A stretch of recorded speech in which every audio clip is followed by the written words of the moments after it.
Kua whakaungia e Waikato Tainui e tahi panonitanga nui tai ore ki tōna rōpū ka wanatanga. Kua whakawhaitihia te maha o ngā māngai, kua whakakorengia te āhei o ngā māngai me ngā kaimahi ki te hari i te rōpū ki te kōti, kua rereke hoki te ingoa, kei a pōtaka maipi te roa ngā atu.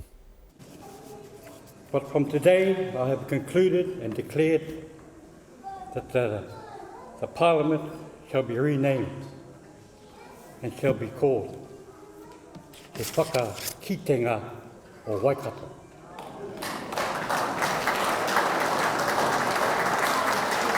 Ko te whakakitenga o Waikato te ingoa hou mo te kauhanga nui, i ahu mai ngā tongi tūā ukioki o Kingi Tāwhiao, hei oranga mō Apōpō. Te whakakitenga o Waikato, I think, builds off the leadership that has been demonstrated throughout the kingitanga historically, and I think it urges Waikato to look for that kind of leadership into the future, and that will require a certain type of characteristic coming through our people that we're bringing forward, our young people and our decision makers. Leadership that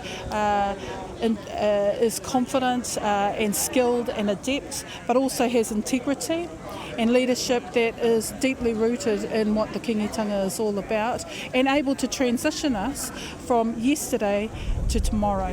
And that's going to be, I think, the challenge of growing that type of leadership in the tribe, but I'm confident we can do it. Ko te pene ki te pepa o te tāmoko o rātau i tautoko i te huarahi hou o Waikato Tainui. The changes that have been achieved are fundamental to getting a good shift forward.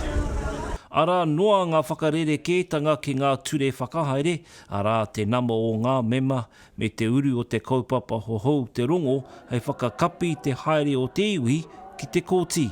My overall feeling is, while a lot of questions were asked, the general acceptance that this is a move in the right direction, I think has been confirmed.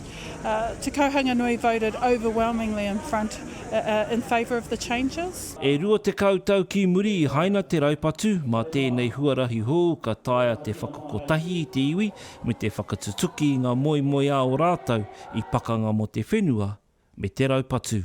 Pai tēnei hui. Tino pai tēnei hui I te mea. Kua ki te atu au, koe te o tātou, kei te kua uru katoa rātou ki roto I ngā kōrero, engari koe te kei te kūware. Nō reira, he pai enei momo hui I te mea, ka puta ngā pātai katoa. Ka mā reira, ka mōhio ngā tāngata pēnei I ahau nei, mea ngā tātou ki wea. Te whakakitenga o Waikato, pōtaka maipi, te karere.